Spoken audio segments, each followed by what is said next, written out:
Ini dua sesi ini. Innahu Sulaiman wa innahu bismillahirrahmanirrahim.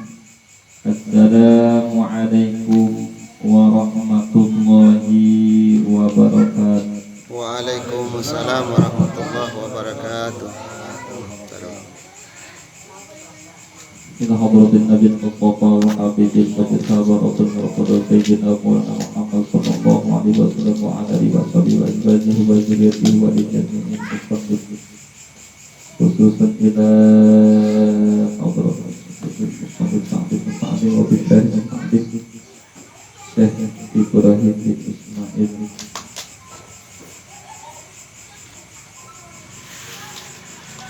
wa imam hadratin Syekh Burhanuddin Al-Zarnuzi nafa'ana Allah bi'ulumihi wa amidana bi'asrarihi al-Fatihah. A'udzu billahi minasyaitonir rajim. Bismillahirrahmanirrahim. Alhamdulillahi rabbil alamin arrahmanir rahim maliki yaumiddin. Iyyaka na'budu wa iyyaka nasta'in. Ihdinas siratal mustaqim. Siratal ladzina an'amta 'alaihim ghairil maghdubi 'alaihim waladdallin. Alhamdulillahi rabbil alamin. Wassalatu wassalamu ala asyrafil anbiya'i wal mursalin Sayyidina wa maulana Muhammadin wa ala alihi wa ashabihi ajma'in, amma ba'du. Faya ibadallah ittaqullaha haqqa tuqatih wa la tamutunna illa wa antum muslimun. Faqad qala Allah ta'ala fi ayatihil karim wa huwa asdaqul qailin. A'udzu billahi minasy syaithanir rajim. Bismillahirrahmanirrahim. Iqra bismi rabbikal ladzi khalaq khalaqal insana min 'alaq. Iqra wa rabbukal akram alladzi 'allama bil qalam 'allamal insana ma lam ya'lam. Al-ayah wa bil ma'na wallahu a'lam bi murad. Wa qala nabiyyuna Muhammad sallallahu alaihi wasallam, utlubul ilma walau bisid fa inna talabal ilmi fardhatun ala kulli muslimin wa muslimatin. Al-hadis wa bil ma'na wallahu a'lam bi murad. Hadratul mukarram wal mu'azzam, genap para jamaah majlis Mahabbatur Rasul, wabil khusus sahibul majlis Habibana Ahmad bin Ibrahim As-Sayyad. Kita doakan guru kita Habibana, mudah-mudahan Allah memanjangkan umurnya, memberkahkan hidupnya, supaya menjadi suri teladan untuk kita semua. Dan yang saya hormati terkhusus para asatid yang begitu banyak. Gak apa-apa ya, enggak disebut dan gak apa-apa. Mudah-mudahan semuanya Allah memanfaatkan ilmunya, Allah memberkahkan ilmunya, Allah meluaskan rezekinya, Allah menjauhkan dan menjaga dari semua mara bahaya balai apapun yang menimpa para asatid, para jamaah yang hadir di sini. Mudah-mudahan kita semua dapat ridho dan naungan dari Allah Subhanahu wa ta'ala. Amin ya Allah ya rabbal alamin. Para jamaah kaum muslimin wal muslimat rahimakumullah.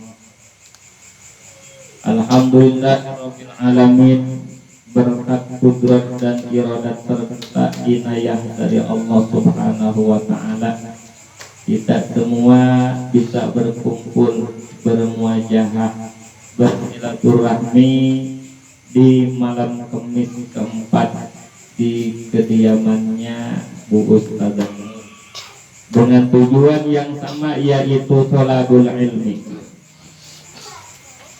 Dengan tujuan yang sama, yaitu mencari ilmu. Karena hukumnya mencari ilmu itu wajib. Tapi tidak semua ilmu kita cari. Artinya kita mencari ilmu itu dengan kadar ukuran kewajiban kita. Kita langsung baca aja kitabnya, jangan bertele-tele. Bismillahirrahmanirrahim. Wa qala al-mu'allif rahimakumullah wa nafa'ana bi ulumihi wa amitana bi asrarihi. Masih menceritakan hakikat ilmu dan fadilah ilmu dan pemahaman ilmu. Wa yuqtaradu 'alal muslimi talabu ilmi ma yaqamu lahu fi halihi fi ayyi halin kana wa innahu la budda lahu min as-salati wa yuqtaradu 'alaihi ilmu ma yaqamu lahu fi salatihi bi qadri ma yu'ti bihi fardhu salati wa yajibu 'alaihi bi qadri ma yu'ti bihi al-wajibu li annama yatawassalu bihi ila iqamatil fardhi yakunu fardhan wa ma yatawassalu bihi ila iqamatil wajibi yakunu wajiban wa kadzalika fil qaumi waz zakati in kana lahu malun wal haji in wajaba alaihi wa kadzalika fil buyu'i in kana yatajarru. Itu aja, panjang ya. Nggak ada komanya, nggak ada titiknya, ini baru titik ini. Baru titik. Bismillahirrahmanirrahim. Kata Imam Burhanuddin Al-Jurzani dalam kitab ta'limnya, wa yuqtaradu 'alal muslimi, diwajibkan kepada setiap muslim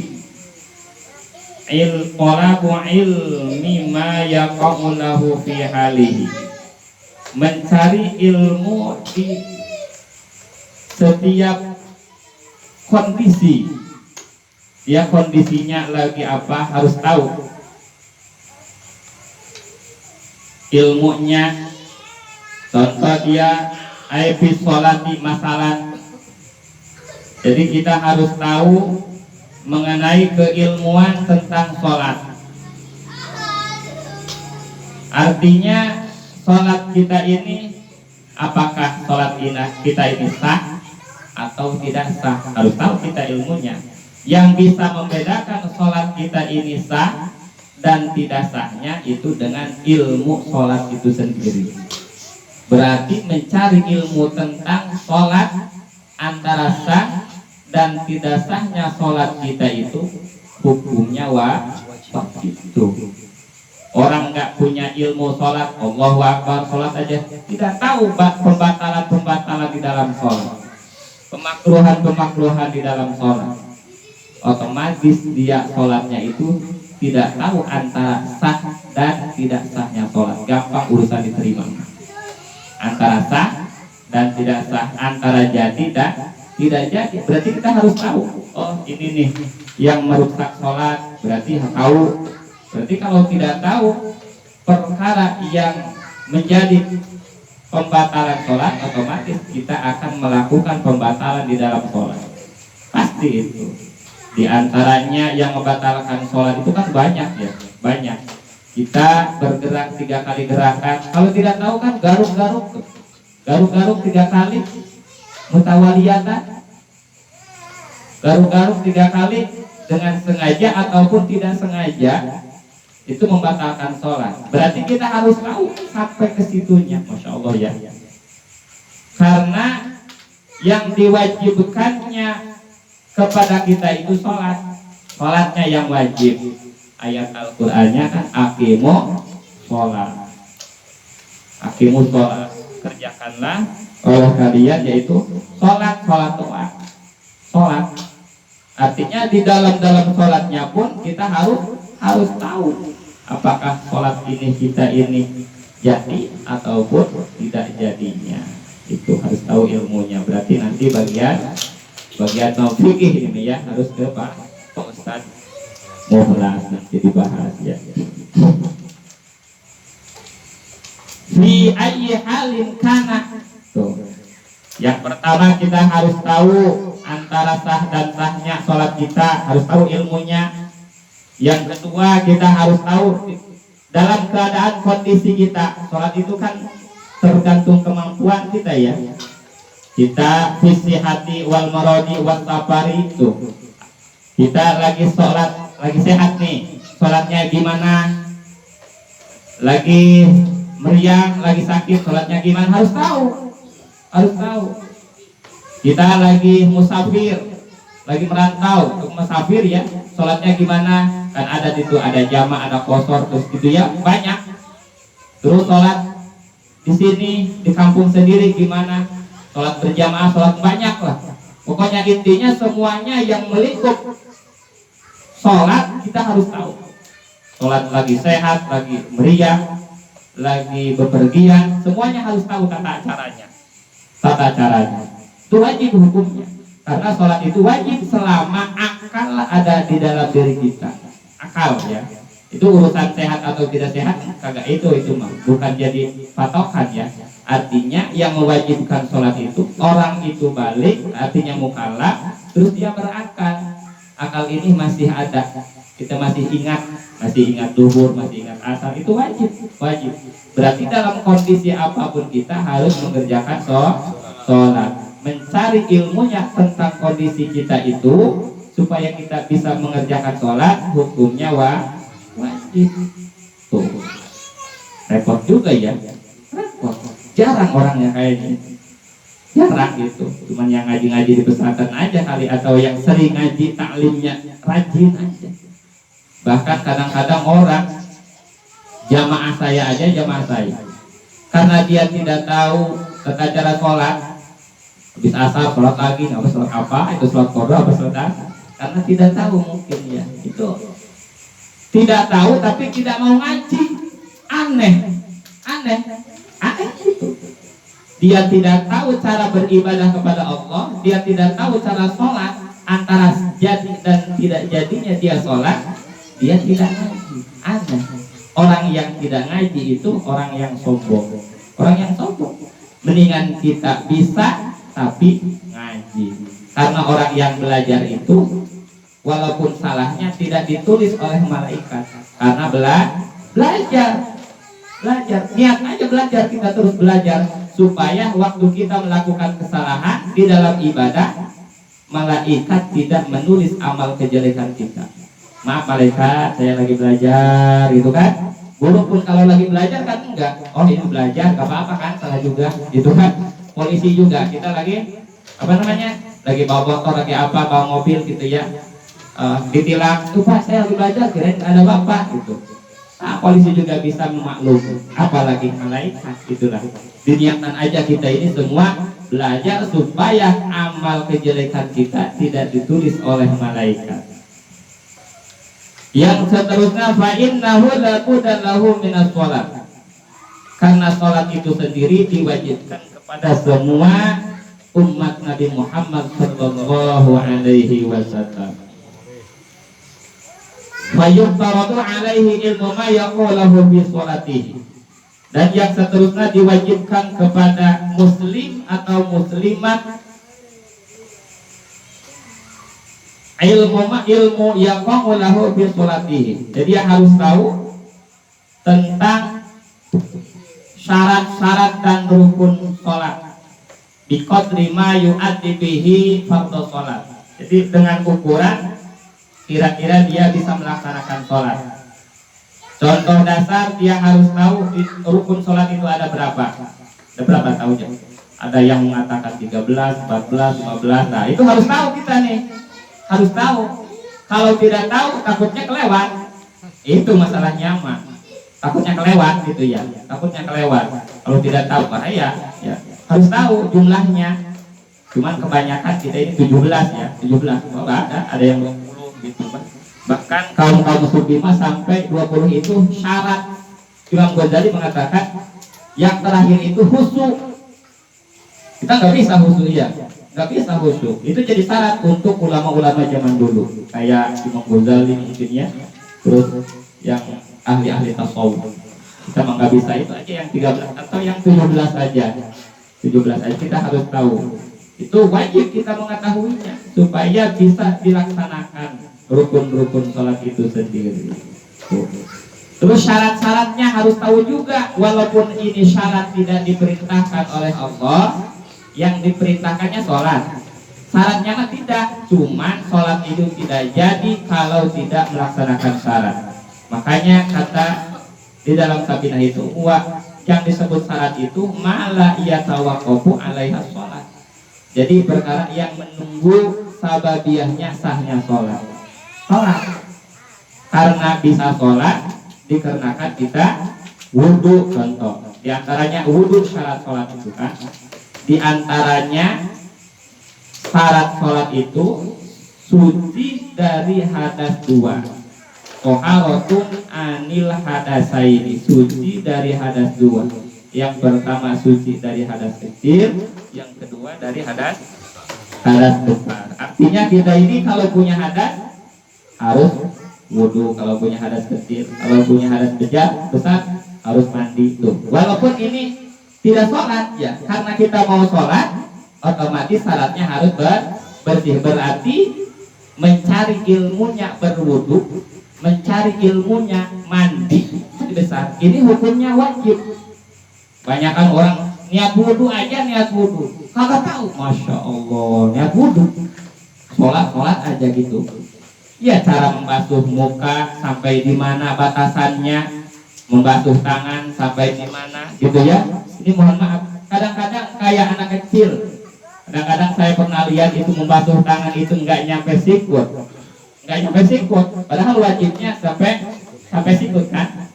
Cuman kata kaidah usul fikih, la yatimul wajib illa bihi bahwa wajibun. Tidak akan sempurna, tidak kelihatan sempurna satu perkara kecuali membasuh itu. Hukumnya wajib. Di antaranya membasuh siku, mohon maaf.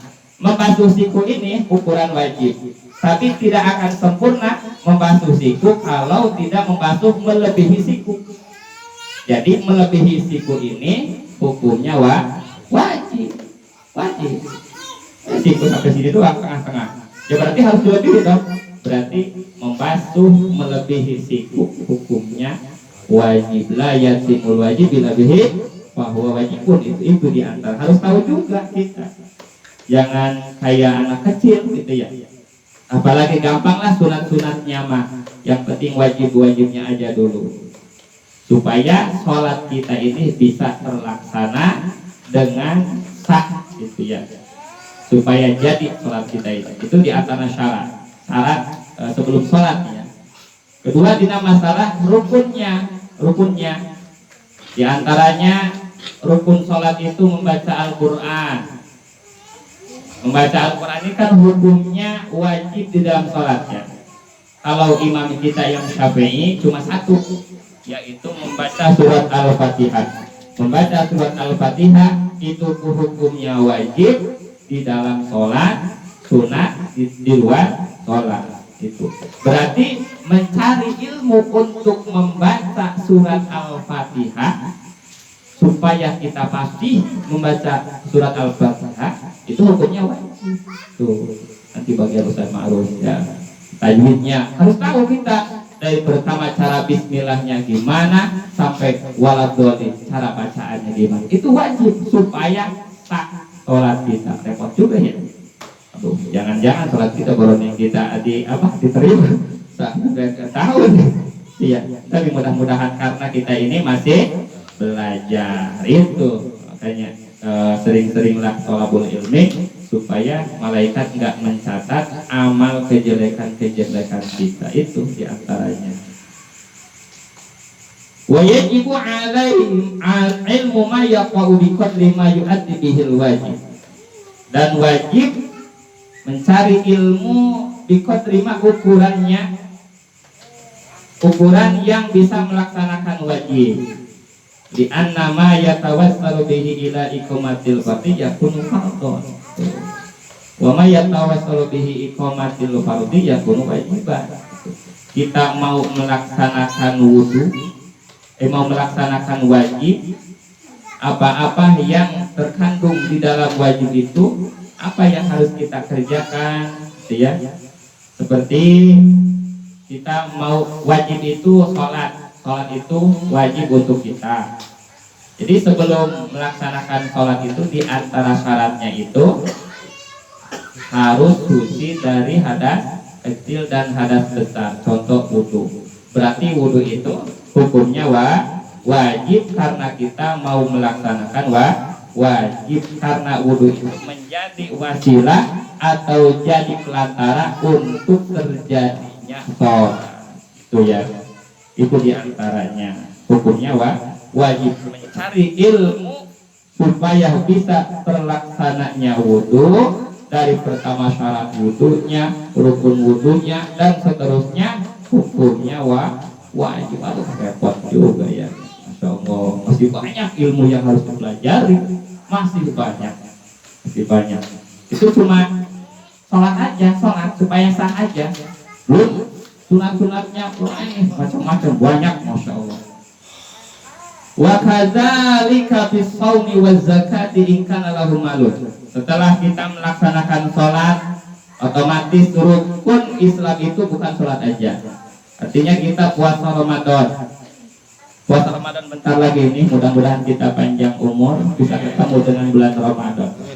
Sebelum kita melaksanakan puasa Ramadan, kita harus tahu ilmunya puasa. Jangan asal puasa aja gitu. Harus tahu batal-batalnya puasa, harus tahu makruh-makruhnya puasa, syarat-syarat rukun-rukunnya puasa. Banyak harus tahu nih, harus tahu ya.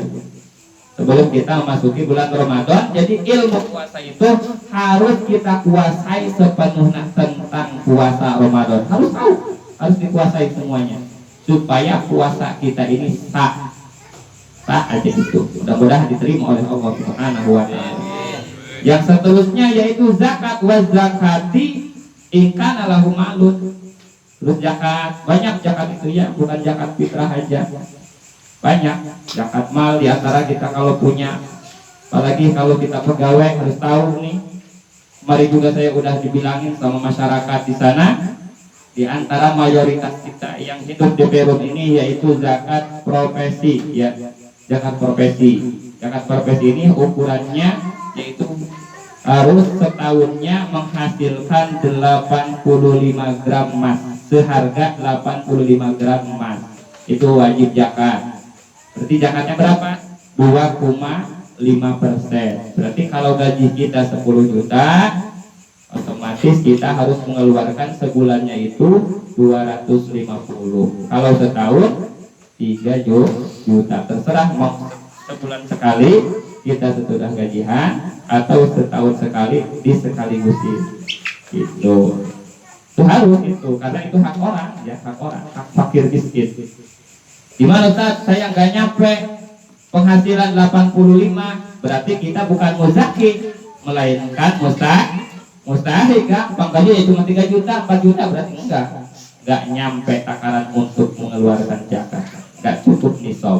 Itu harus tahu juga tentang zakat. Wal haji in wajaba alaihi, dan kita harus tahu juga kalau kita emang dapat panggilan dari Allah mau haji nih, ada manasik tuh, itu harus tahu. Sekarang nggak wajib.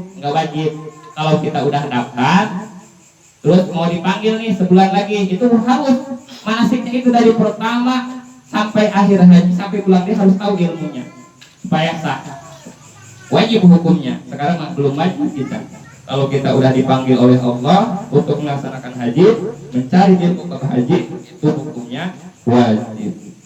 Wa kadzalika fil buyu' in kana yatajarrud. Dan seterusnya yang wajib untuk kita ini yaitu mencari ilmu tentang muamalah atau B ini jual beli. Inkana ya tajarub, kalaulah kita ini berniaga sama orang-orang, kita harus tahu ilmunya tentang berniaga. Tujuannya untuk apa? Supaya tidak terjadi nanti kita ini memakan barang riba. Makanya kata Allah, ahalullahu riba Ahallallahul bai'a wa harrama riba. Allah menghalalkan jual beli tapi mengharamkan riba. Udah tahu semua hadisnya ya. Kalau riba itu masya Allah ya. Banyak penjelasannya tentang riba ini ya. Mungkin di antara kita kalau tidak tahu tentang ilmu jual beli, otomatis kita akan memasuki masalah itu riba, pasti akan memakan harta riba. Na'udzubillah min dzalik. Mungkin itu aja yang saya utarakan. Aku kemalam ya, jangan lama-lama. Mudah-mudahan ada manfaatnya khususnya buat saya pribadi, khususnya umumnya kepada semua jamaah. Mohon maaf bukan mengajari tapi kita muzakarah aja. Wabillahi taufiq wal hidayah wa ridwan hidayah. Assalamualaikum warahmatullahi wabarakatuh. Waalaikumsalam warahmatullahi wabarakatuh. Waalaikumsalam warahmatullahi wabarakatuh. Jazakumullah ahsanal jazaa kepada Ustaz Zainal Abidin yang memberikan kepada kita pemaparan ilmu. Ya, insyaallah bisa kita amalkan.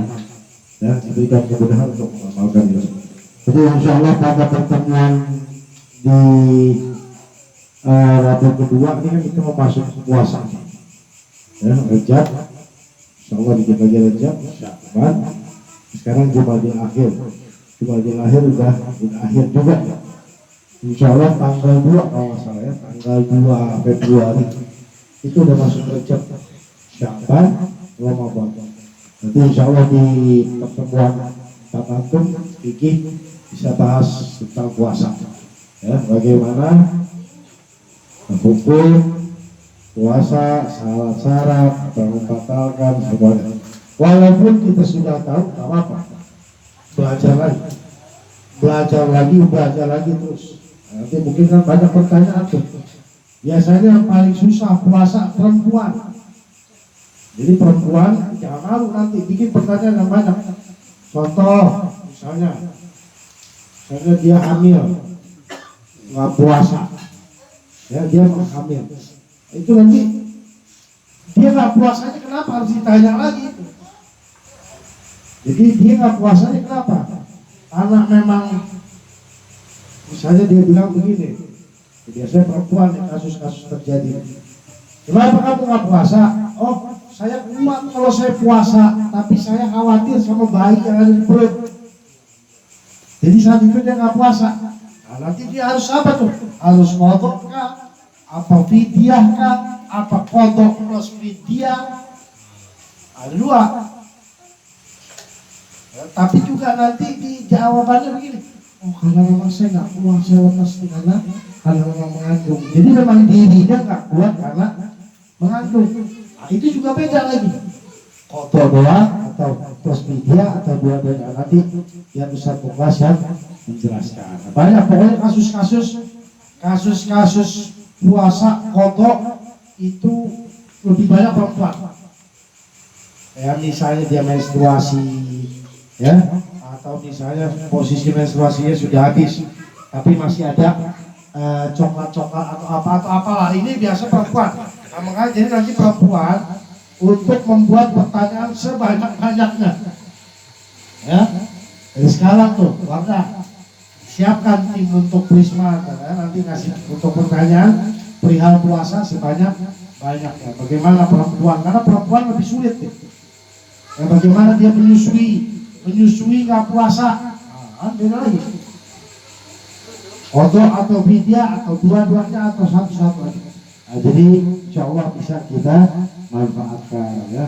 Ditutup dengan doa ya Rabbana farahana bi'annana bukarafana wa annana ashrafana ala laza ashrafana fasib alayna tawbah taghfir li kulli hawbah wasfir lana al-awrati wa adina al-rawati واغفر لوالدينا ربي ومولودينا والآل والإخوان وسائر الخلان وكل دون حقه أو جيرة أو صحبة والمسلمين أجمع آمين ربي وسمع فضلا وجودا عنا لا باكتساب منا بالمصطفى رسوله نهض بكل صول